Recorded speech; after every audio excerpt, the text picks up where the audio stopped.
Hello and good evening, everyone. Welcome once again to Monday Night Twitch. I'm your host, Mike, the WanderingTook, and joining me this evening on this auspicious occasion is my friend and co-host, Daniel. Hi, Daniel. Well, Mike, what a delight it is to hear your voice on this Veterans Day. Aw. I know, hey? Happy to be with you. Yep, happy to be with you too. It's, we are starting an Arkham block. It's been some time. These are always wild and wacky for me. Wild and wacky and full of existential dread, right? Well, yeah, often. As an escape. Oftentimes. It'll be a good escape from the existential dread of reality, right? Well, there's that. Yeah, you know, these Arkham ones are always, I feel I both 50% delight and 50% annoy you whenever we do these, because you've always played these campaigns. I know nothing what's going on. Yep. But yep. At least I know all the rules, sort of. Kind of, yeah. Yeah, and every time they have a new campaign, they kind of bend the rules a little bit more. Okay, so this is, folks, if you're listening, we are not doing a game tonight. We are going to do just some prelude stuff. Some deck talk. Talk about the rules and the format of how we're going to do this going forward, including how we're going to bring guests on, so on and so forth. Because I don't think Daniel necessarily knows. I think some of our guests do, but you don't yet. I bet that's true. Yeah. Surprise. Hey, I love the way you build things. So I'm here for any ride you're driving. All right, you say I'm driving, but as per usual, we are playing yes, you're the lead investigator because you have not played any of these campaigns. That's right. And I'm about to read my first word of the Hemlock Vale.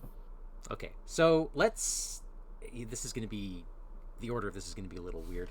I think that's probably the best way to start. Why don't I just give you a quick quote from Lovecraft, and then you can just start us in with the prelude, and then we'll go from there. How about that? Okay.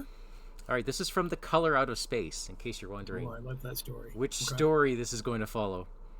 It was just a color out of space, a frightful messenger from unformed realms of infinite beyond all nature as we know it. From realms whose mere existence stuns the brain and numbs us with the black extracosmic gulfs it throws open before our frenzied eyes. Wow. Have you seen the Color Out of Space movie, the recent one with Nicolas Cage? I started it and I couldn't quite. Oh, really?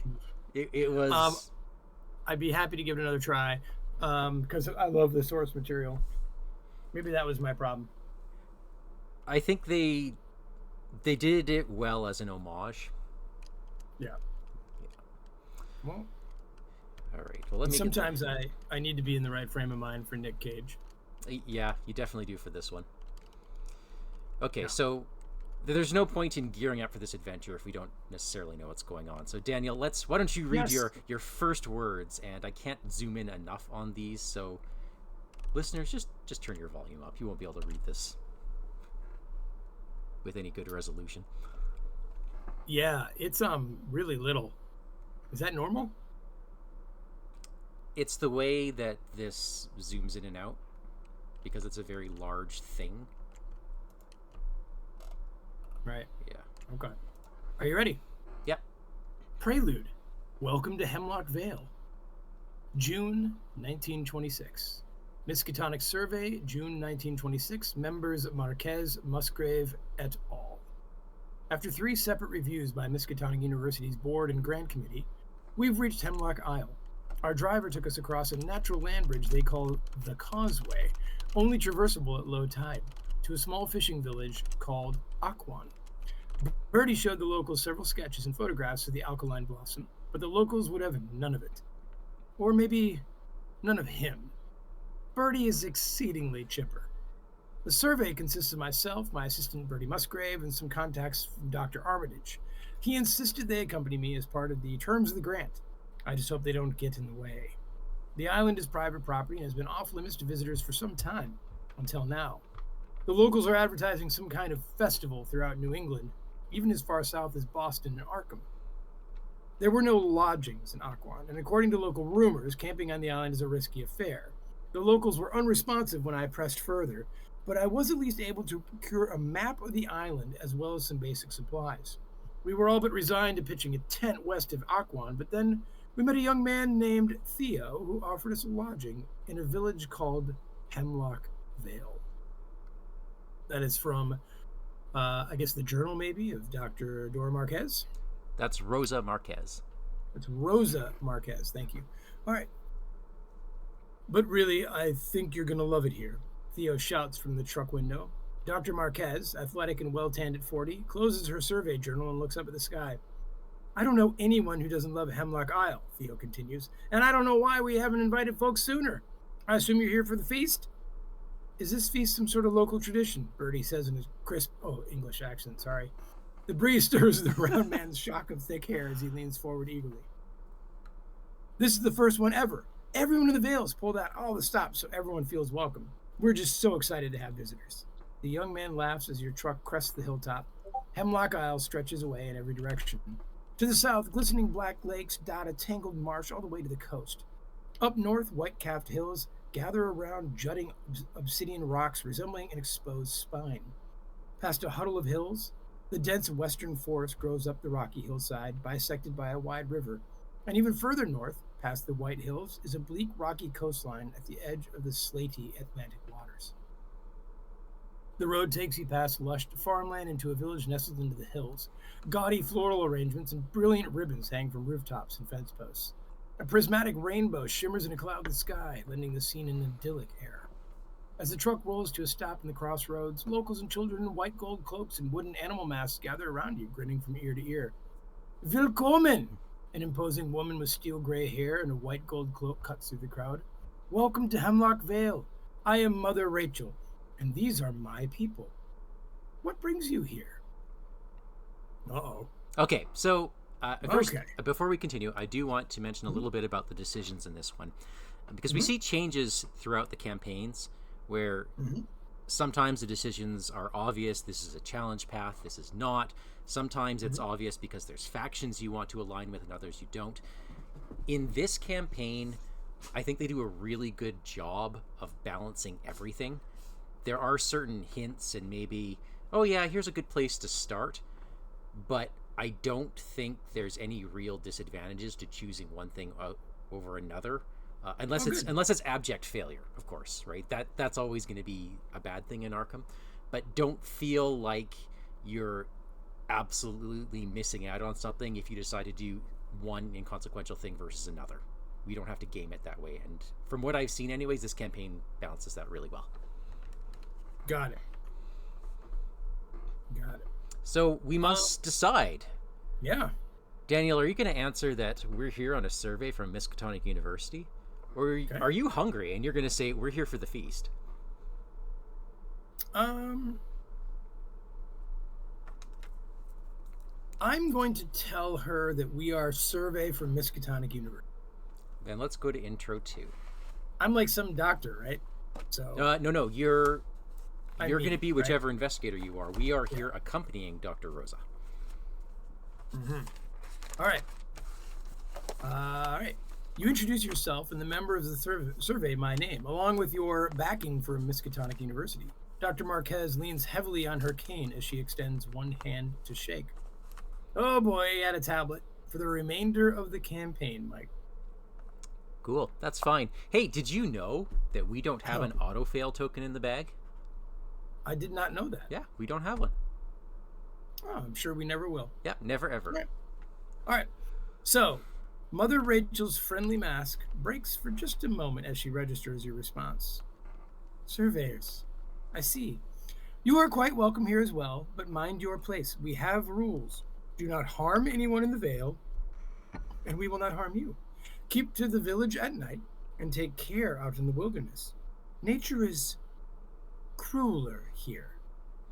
Down the road, a small doe walks alongside a pair of children, almost as if to contradict the matron's words.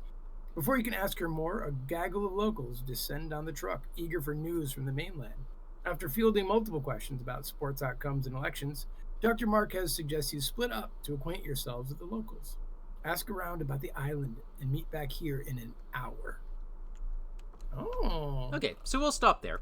and let's head back to the main table. Oh, actually, no. Let's do this because it's a map. Yeah, this is great. Oh, I love maps. Yeah, this is a map of Hemlock Isle. Mm-hmm. And you have in the middle here, you've got the village of Hemlock Vale. You've got the harbor is at B over here. Yeah.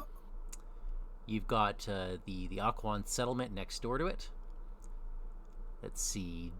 Other points of interest. D here, close to the village, is Atwood Farm.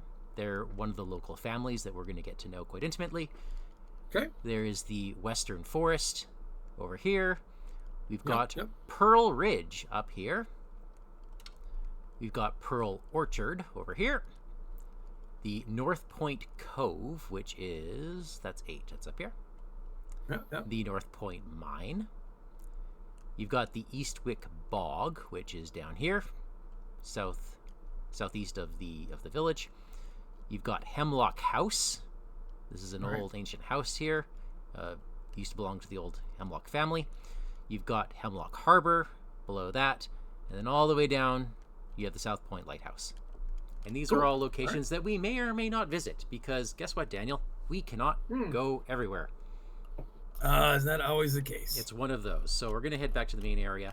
There are going to be 6 scenarios here, and we are locked into those 6. It's because we are spending 3 days here. 2 adventures per day. That's it. Okay. So we have this lovely card up top here. Oh, I like that. Look at that. Day 1. This is day 1, which we welcome new friends to Hemlock Vale. Oh, that's so sweet. I love these little cards. So this leads us into preludes. Yeah. Unlike every other scenario where you just enter and you play this scenario, each of these begins with a little prelude adventure. So in the daytime, so you have your first adventure, it's going to be in the daytime. We are going to start in Hemlock Village, which is always laid out as such. We got the crossroads in the middle. You've got the boarding house, Vale's schoolhouse. You've got the commons, Tad's general store, the chapel, and then whoa, that's weird the way this is zooming in. Atwood House and the old mill. And we are going to have a number of turns to go around there and talk to the locals. There are a whole bunch of them in here. And if you want to follow me over to the campaign log, on the back of the campaign log, we have a list of some of the locals. This is 8 of them. There's going to be a few more in there. There is a lot here. Each one of these locals has their own note section and a relationship level, because as you talk to them, help them, do whatever, your relationship is going to increase or decrease with these individuals, and their relationship level is going to determine what they do, what paths we take, so on and so forth. Oh, I like that a lot. Okay. So at the beginning in these introductions, we're going to be talking to the locals, and we're also going to have a chance to actually play the game, because we are playing. We're going to have an opening hand. We're going to have resources. There is no encounter deck. So when Doom is placed, there is no mythos beyond that. If you draw a weakness from your deck, you just discard it. You are allowed to play, do whatever you want with your deck. However, at the end, it always says this at the end of the preludes, you're only allowed to keep one thing in play that would not normally start in play. So don't bother getting a board state set up. You won't be able to keep it. Got it. You always have to discard down to your starting level of resources and your starting hand size. Okay. So really then you will start the real first scenario with the deck you've already been starting to draw through? That's right. So your discard pile remains the same. Your deck remains in the same state. The chaos bag does not change. So if you've been dumping blesses or curses in the bag, that stays. Okay. Additionally, if you have any once per game abilities and you use it during the prelude, that's it. You cannot use it for the rest of it. It's considered one giant game. Are there 2 games in each day? Yes, there's the daytime scenario. So prelude is the same game as daytime. Yes. There are going to be preludes at night, but they're not as involved. So because of that, that is going to inform how we work with the guests. I think in order to keep the games from going too long, we're going to have one guest on for the daytime adventures. For the nighttime, potentially two, depending on schedules. Because the prelude before the nighttime just isn't big. It's usually a choice, and that's about it. Okay. And awesome. I'm excited. And then we'll go from there. So that is Hemlock, and I think that's most of the rules. Oh, one more. There is a codex. Okay. As we're here, I'm actually gonna pull out one of the characters here, Rosa Marquez. Okay. You can see she's an ally. She's got an ability, and then at the very bottom it says, after you discover the last clue at your location, it's got that symbol, the book, and the theta. Okay. That book means whatever chapter you're reading. In this case, we're in prelude number 1, but whatever scenario you're in, there's going to be a list of entries at the back with those symbols on it, and you read that symbol, and that is going to progress the story with this individual. Are these two symbols together to make one entry, or are they two different entries? That first symbol means consult the book. Oh, okay, and then go to theta. All right. And then go to theta. Yeah, and each character is going to have their own, and I believe we use the same cards too, so she's always going to be theta for whatever adventure she happens to be in. And maybe she'll be there and maybe she won't, because this is a living island and the characters go to various locations. It's up to us whether we follow them or not. Super cool. All right, so yeah, hello Regal Games TV. Yes, you've jumped on board to have a look. You're looking at, you're thinking about getting back into Arkham, I believe. And yes, this one is a doozy. It is very different from most campaigns. The scenarios themselves are pretty good, though. And I don't think there's any hard counters, necessarily, to any particular investigators. Arkham's generally good for that. Like, Circle Undone, for example, don't bring Stella to that. Because I think that campaign heavily penalizes failure. And she lives or dies by fail. Yeah. I don't believe this one does. You are going to suffer some damage, potentially some trauma. So it's not a kind adventure in that sense, but I don't think it's a hard counter to anything. But are the scenarios like complicated and weird and like a bunch of bookkeeping, or is it pretty straightforward in that regard too? I haven't played them all. I would say they're mid-tier from what I've seen. Mm-hmm. There's potentially a complicated one, but I have yet to play that one. Awesome. Oh. Yeah, I was thinking for Regal Games coming back in, like, is it straightforward enough to come back to Arkham 2, or do you want to go back to an older one? Catherine's got a note here. Hi, Catherine. Hi, Catherine. I think Patrice is the one you shouldn't bring here, if I recall correctly. I am not sure why. Maybe we took different paths, although... Oh... It's been a while, so I don't think I quite remember why, but yeah. Okay, so with that, we're not bringing Patrice, thank goodness. And Danielle, do you want to talk about decks first? Sure. Okay, do you want to do... Well, what's the second thing? I don't remember what I was saying. You said you want to talk about decks first. But that implies that there's something else to talk about. Totally does, and you know what? I think I already talked about it. Never mind. My notes are out of order. I think we're good. Alrighty. The second thing would be my deck. How about that? Do you want to do yours or mine first? Oh, okay. Let's. Are we going to Rings DB now? Yeah, sure. All right. Did you ever send me the link to your deck so I can see it? I probably should do that. Hey. That'd be cool. Yeah, let me do that. Are we completely out of tabletop tonight? I don't know. Okay. How's that? Perfect. I will keep it up. All right. I am looking at your gorgeous, lovely Winnie deck. Sure. Wait, sorry. I'm just chatting right now. There's a special award if you finish the campaign with Patrice. Are you serious? I don't know. I did not realize this. I love that. Okay. Okay, that's... Winifred's Dreams Realized? That's what you're playing? In a moment. Let me just... This has me very curious now. I might have to do that one day. Okay, anyways. I will...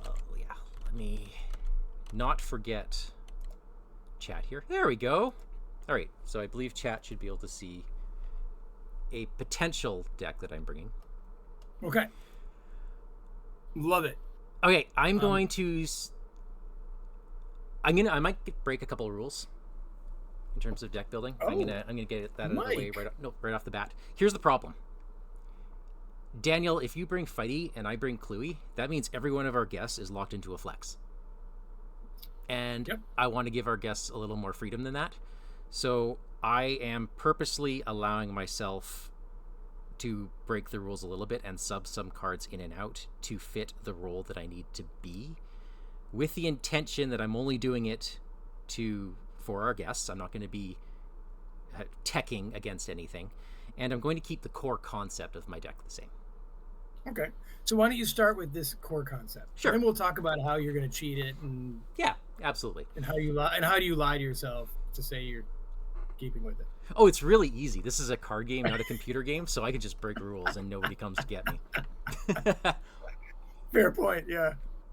All right. For those that don't know, Winifred's ability reads that if 2 different non-weakness cards you control are committed to this test, you can draw 1 card. This got me thinking, hey, I haven't played with Crystallizer of Dreams in a long time, and I kind of like this card. The problem with rogues is that their accessory slot is really, really important. Lucky Cigarette Case makes it into half these decks. I wanted to play around with it. So hey, here's the Crystallizer of Dreams. This is an artifact that says, as an additional cost to play this card, you must shuffle a Guardian of the Crystallizer into your deck. So that's going to come out. But it reads, after you play an event, you can attach it face down to the Crystallizer of Dreams. And then you can pitch these cards to skill tests as if they were in your hand. So I figure this is a natural include for Winifred. Some people have done the Succeed by X mechanic, and yes, that absolutely works with the leveled up cigarette case. I'm going a different route, so... Exciting. Rather than going heavy skill focus and succeed by a ton, I'm going with shove a whole bunch of events in here so that I could put them underneath the Crystallizer so that I can commit them to skill tests, because she needs cards. She has to commit 2 cards to draw 1. This helps her keep that draw engine going. Okay. The downside to this is that this leads eventually into a Chuck Fergus deck, which I've played before, but honestly, I would rather build around the Crystallizer of Dreams than build out of Chuck Fergus. So this is going to be a Chuck Fergus deck, which means there's going to be lots of tactics and things. The last time I built a Crystallizer was not on air. This was one I did at home, and it featured Tony, and I did a lot of the favors because they had double skill icons on them. This time, with the tactics and tricks, this is going another direction where I'm going for flexibility rather than raw power, because I don't care so much about the Succeed by X mechanic. So Cheap Shot, Breaking and Entering, Backstab, all of these have 2 icons that are different. And I absolutely love that. Slip Away, same thing. The way I'm going to make this a little bit different than usual, is I'm adding in some of the parlay cards. I've got Stir the Pot. I've got Vamp. Vamp is really good because it's got a wild icon. And as it turns out, they are also tricks. So they work with Chuck Fergus. And I've got Fine Clothes. So I'm leaning a little bit into the parlay, which is going to be a thing here. Every person we talk to is going to be a parlay test. So it changes it up a little bit, right? What this doesn't have is a lot of skills, expectedly. I do have Unexpected Courage because it's your bread and butter. And occasionally there are going to be tests that I need to pass. And if I can't, well, that's why You Handle This One exists. That's all right? And what's funny is I have the Guardian version of that where I take it from you anyway. That is perfect. This one gives me money too, which is awesome. Yeah, love it. So this is a fairly balanced build. It's got British Bulldog and Switchblades as weapons. It's got Flashlight and Thieves Kit for investigation. And all of these events kind of lean towards both. What I would do is, if I were doing a fighty version, is I would drop the Flashlight, maybe drop one of the events that investigates and add in another Stir the Pot, or because her fist is only a 3, I'd probably add in Overpower.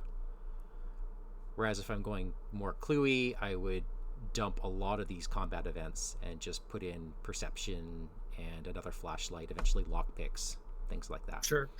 So I want to be able to go both directions, and at the same time, I can also be that flex build. And you know what, Daniel? I'm gonna sleep fine at night. You know, this isn't the first campaign that you've wiggled through the rules as written, Mike. For Arkham, it might be. No, last time we did an Arkham thing, you did a similar thing with your deck. Did I really? Yeah. I do not even remember. Yeah, roll the tape. But I'll say that now what I said then. Okay.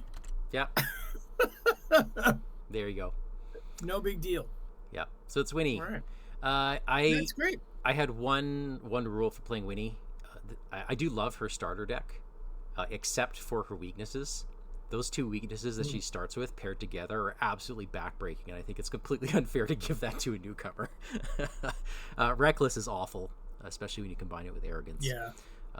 So I just did some randomization, and I came up with Day of Reckoning. Ooh. I think the first 2 weaknesses I pulled were ones I just played with, and I like to switch it up. I don't think I've ever had Day of Reckoning. Well, I'm going to figure out what my random is here tonight, I hope. Okay.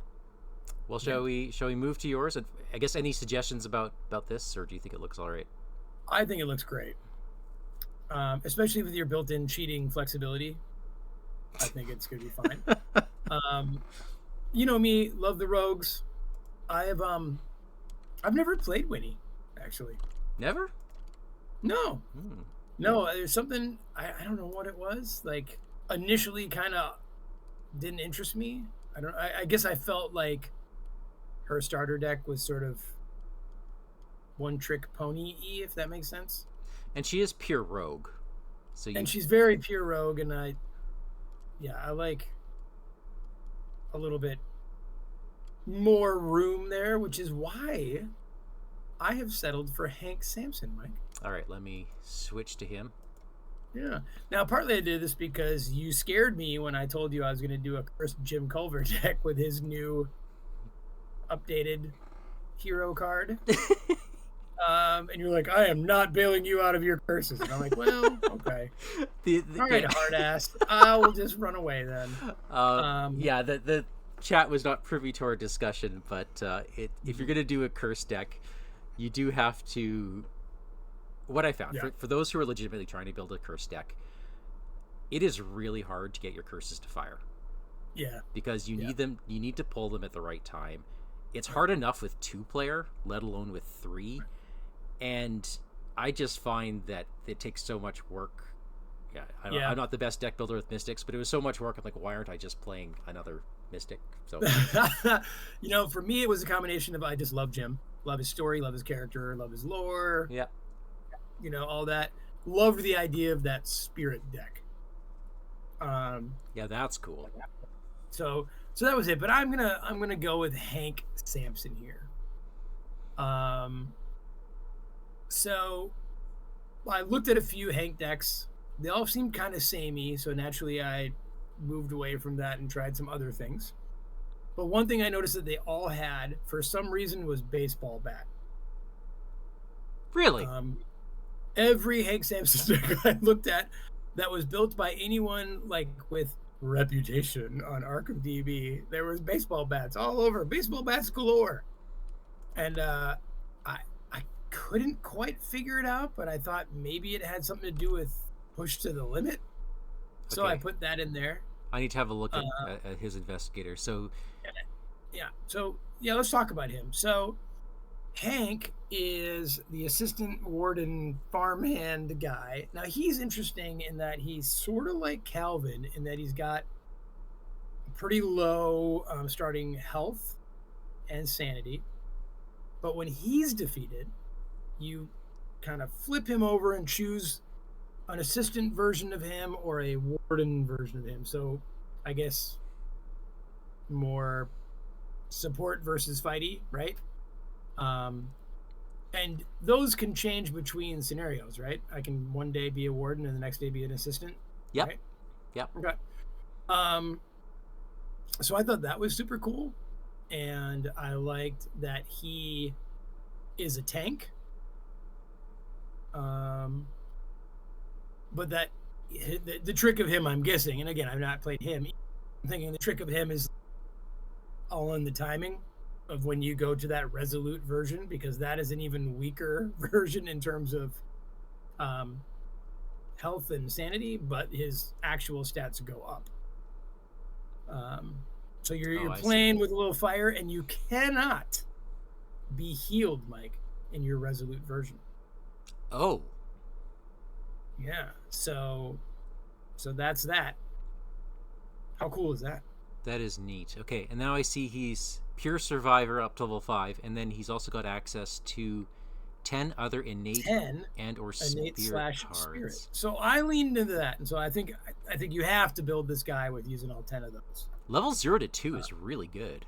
Yeah, he's got a lot of deck building room, and so it was fun to put in something like Inquiring Mind. I thought that was fun. You know, like that's on the rare occasion that this guy might have to find a clue. That could be helpful. You don't have to use that to get clues. Nope, you don't. But that would be the only way he can. If desperate. And then I fell in love with this card, End of the Road. So I put one of those in. I think it's really neat. Basically, it's a one-time kind of bump if you're in the last agenda. You get $1, you get a card, you get an additional action. And then you remove that from the game. Interesting. Yep. I naturally was going to look at some of the Hemlock Vale cards. You know, it seemed to make some sense. Since sometimes they're built together, right? So Wrong Place, Right Time is cool, where you take damage from you to put it on all your stuff. So I think the trick to Hank is getting a bunch of assets and allies that have some damage. And like the point is it seems to me that the point is that at some time I'm going to basically wipe my board just to stay alive.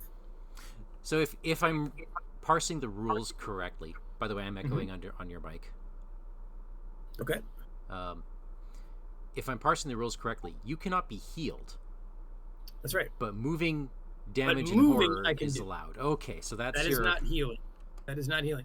So that's how my resolute version stays alive a little bit longer. Okay, that's cool. And it costs 0. Oh my gosh, 3 icons. Yeah, it's a really good card. Oh, but 2 actions. 2 actions. Okay. Yeah, it's one of those doubles. Very cool. I feel like you might end up in a situation where you can't afford the extra action, because by the time you hit that point, we're already swarmed. I run into that issue all the time, and as a fighter. Yep, that's entirely possible. That is entirely possible. So there you have it. Other things that, you know, some very basic level 1 survivor stuff like chairs, keepsakes, and leather coats. And for allies, I went with Granny Orn and Pete Sylvester. And Granny's there because of that Sanity 3. More than she is about the failing, I think. And to giving me an extra brain. I like that. That willpower boost is going to be really nice, because I don't have willpower. Helpful. And I'm going to be giving all the willpower tests to you. Good. Just saying. Love it. Are you looking at getting charisma to get Peter out at the same time? Yeah, and then probably get Jessica Hyde too. Oh my, okay. Yeah. And a part of me was like, dude, should I just go in the thick of it and really put myself behind at 4/4 from the beginning just to get charisma in the beginning? And I thought better of that. I mean, there's a build where you go desperate right away. But I agree. I don't think it's this deck. And in my first time playing him in this campaign, I think I didn't think that was necessarily smart to Right. start myself a little bit back against the wall. And since you got so mad at me about a curse bag, I put in 2 Guided by Faith. Aw, thank you. Oh, look Yeah, at because I know that. you love your blessings. Oh, and you get to investigate Um, with your will. well, and so trying to, I don't think Hank has a ton of ability to be all that flexy. But this was one way in which I could try to get clues with him. That and the Inquiring Mind. Um, his book reading is so low that even like look what I found is Yeah, hard. you pretty much And have to so combo it with a I'm like flashlight. these are really the 2 ways. If I can get um the keep or and like I think I could even switch it up from Cherished Keepsake to Holy Rosary because I think that has it meets the criteria of the things I can put in my deck. Is it not Spirit or is it just Blessed? It would be nice to get an extra brain that way, but You could also upgrade Peter for an extra brain. yeah. So that's going to be an early on thing. And I want to have a look at some of these. You said push the limit. You think that's meant to be used with your baseball bat? yeah, Oh. that's my guess. That's my guess because I mean the baseball bat is nice in that it's got a good modifier for attack and it's nice to have +1 damage, right? And Hank starts at 5 attack, which is pretty legit. So you pitch a baseball bat to an attack test, and then later you push to the limit to resolve the ability on the baseball bat. And then regardless of what happens to the bat, it gets shuffled back in your deck. Correct. So I guess that's a reliable way of doing extra damage at level 0. Yeah, that's right. Oh, +2 fist is good too. Okay, that's fun. Hold on a sec. Sure. The broiler should be ready to go right now. Yeah. Be careful because it's really hot. You've also got a way to. You can't use push to the limit. Can you use push to the limit with Gravedigger's shovel? Because it says discard the shovel as part of the cost. Can you? Right, but then when that is, but you ignore all costs. Oh, you ignore. Okay, there you go. So you could actually use it to discover clues. I can clue with the shovel. That's the reason why I put.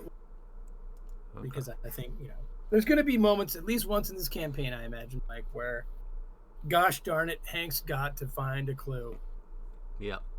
And not just punch something in the face.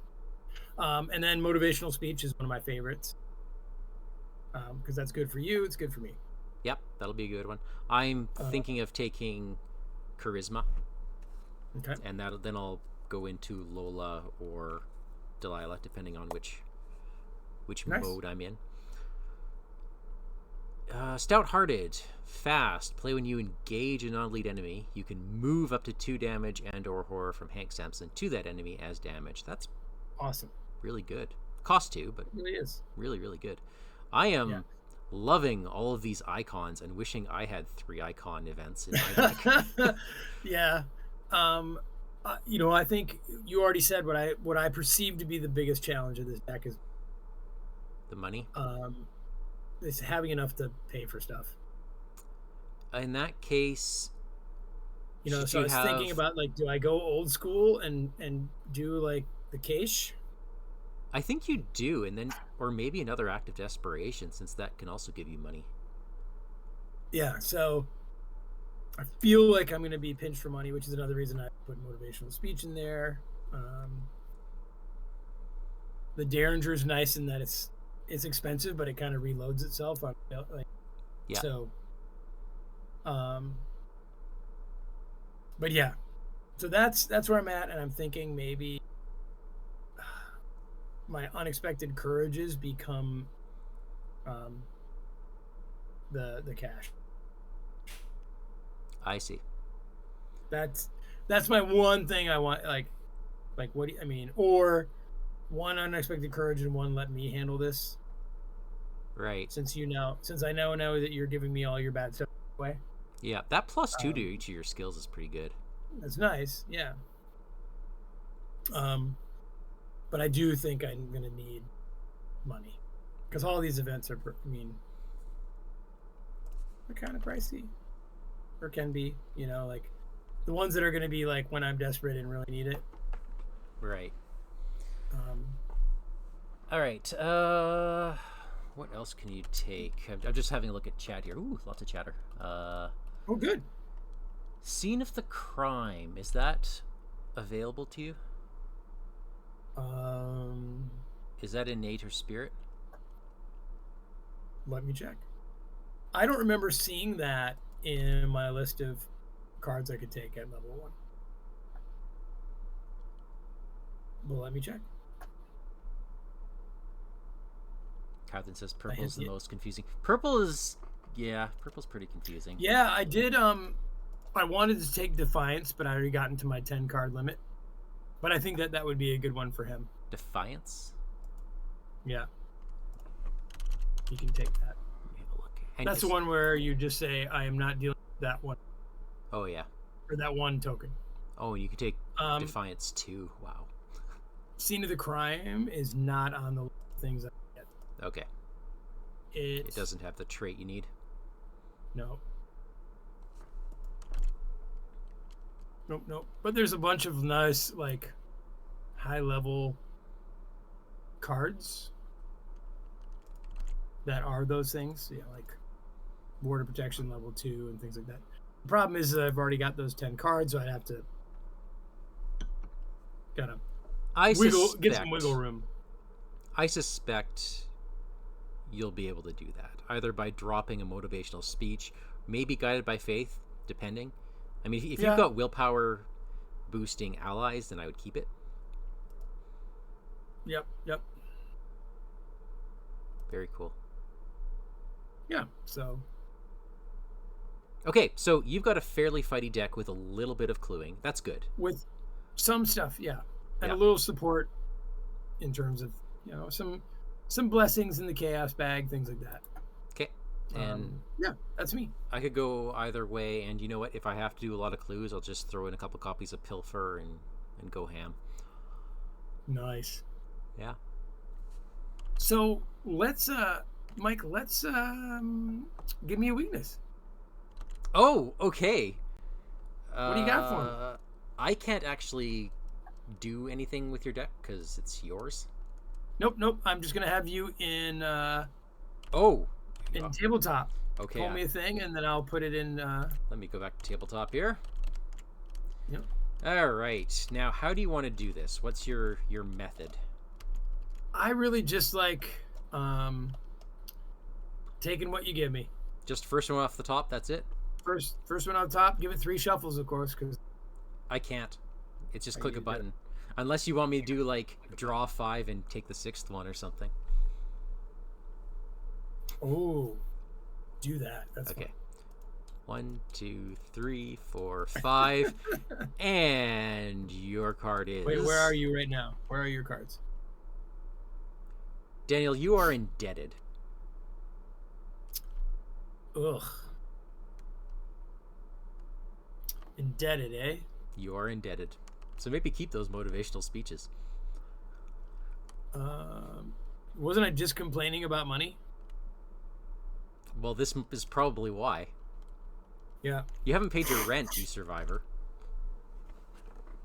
Oof, I really don't want that one. Ugh. Well. Yeah, I don't want that, Mike. I'm going to use my mulligan. What does the mulligan do? Next one off the top? Yep. That is not eligible because it's rogue only. Nope. Okay. You are doomed. Prefer that. Okay. Right. Doomed it is. Daniel, you are doomed. Love Oh, golly. I feel like that one I've had a couple of times. And let me say the thing that it's going to kill me. It's never ended my life. So now it will. So now I don't have to get too attached to Hank.